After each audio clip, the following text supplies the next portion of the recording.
My name's Robin Cox, and I'm a professor and researcher at Royal Roads University on Vancouver Island, where I run the Resilience by Design Research Lab, where we bring together bright, creative, motivated graduate students and postdoctoral fellows, colleagues and practitioners to research resilience and innovation in the context of disasters and climate change.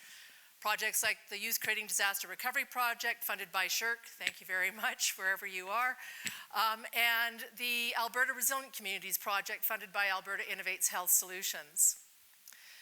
In the next 7 minutes, I'm hoping to convince you of three things. One is that emergency managers and politicians need to be more like Peter Pan than Captain Hook.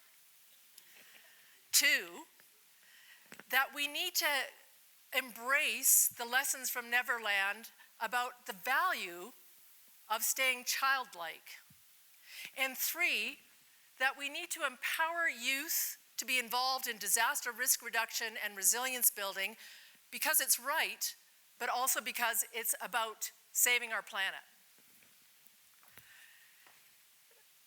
The work in our research lab is driven by a sense of urgency that's based on statistics and information about disasters and climate change. In Canada, as in the rest of the world, disasters are becoming more frequent.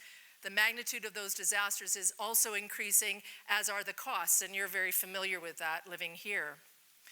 Before 1995, only 3 disasters in Canadian history cost over $500 million. Last year, in 2014, disasters cost Canada around $2 billion, and projections are that if we continue to have average disaster years, the federal government will be spending approximately $1+ billion annually. And what we know is that we're not going to have average disaster years. We're already not having them. The global temperature is already about 0.9 degrees above where it was. With that rise, we're already experiencing a large number of unprecedented disasters and climate change events and extreme weather events. Events like the floods you experienced, and in 2014 and 2015, we experienced record levels of snow globally, heat, drought, typhoons, hurricanes, sea level rise. As the previous speaker mentioned, we're heading for a 2-degree change as a sort of cap. If we stop global warming before or at 2 degrees, the target of the upcoming Paris talks on the climate change, we'll already likely have lost the barrier reefs off Australia's coast.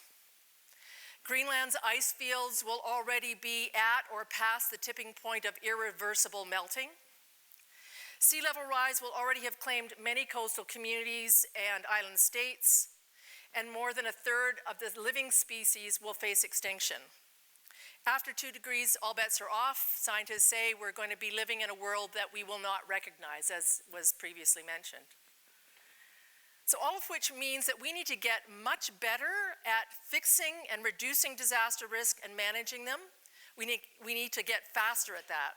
But the truth is that according to all objective measures, despite the fact that we have more information, better skills, better resources, we're performing less and less well in managing disaster risks.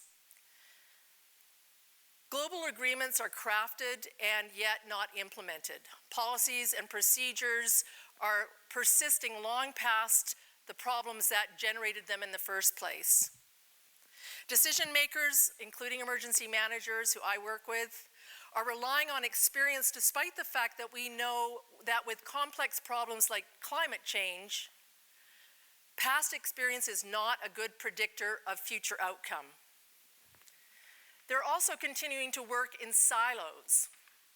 They're asking siloed questions and getting siloed answers, and we know that that also is not going to work with complex problems, and complex problems require a more synthesized, holistic problem-solving approach, a approach that embraces divergent thinking, relies on agile, flexible, creative problem-solving, and investments in small ways where we can chance to fail and learn from those failures, regroup, prototype again, and continue to learn from those failures. Governments and institutional processes, I'll argue, are, for the most part, too conservative, too change-adverse, too failure-adverse, and too habitual to be responsive in these kinds of environments. And as a result, this adaptive gap between the risks and our ability to adapt and minimize those risks is growing. So the system needs not a tweak, it needs a restart.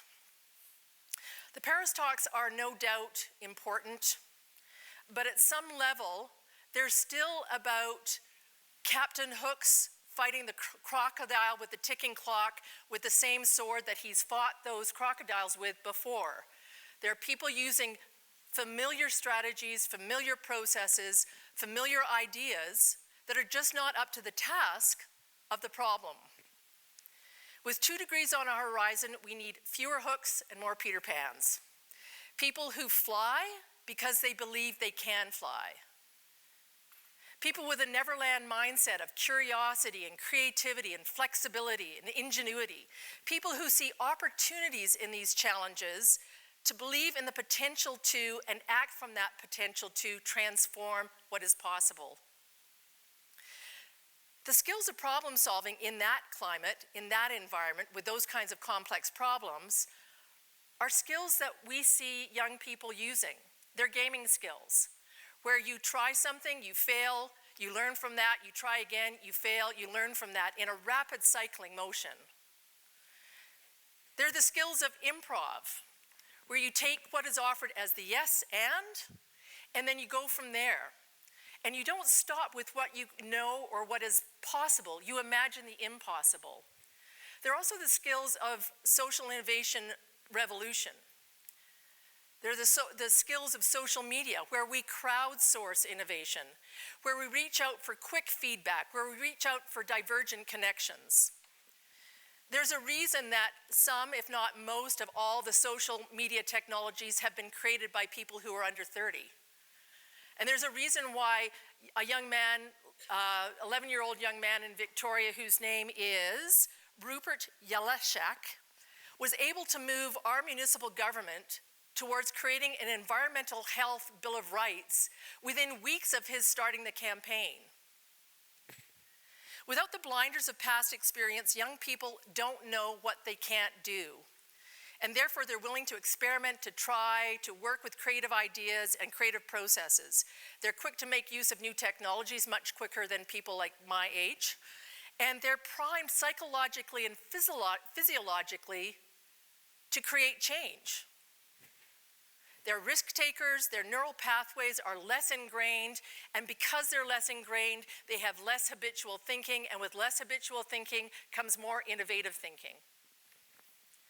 So if we want to know what resilience looks like in the future, moving forward, I'm going to suggest, in my field we talk a lot about bouncing back or bouncing back better. I'm going to suggest that it's not that. At least it's not all about that. I believe resilience is really in good measure a mindset that is creative, that is young, a childlike state of mind that is less bound by experience and driven not only by curiosity and self-interest, but by a strong social interest. It's forged through connections and processes that encourage the creation of skills like creative thinking, like imagining, like reflection, innovation, and action.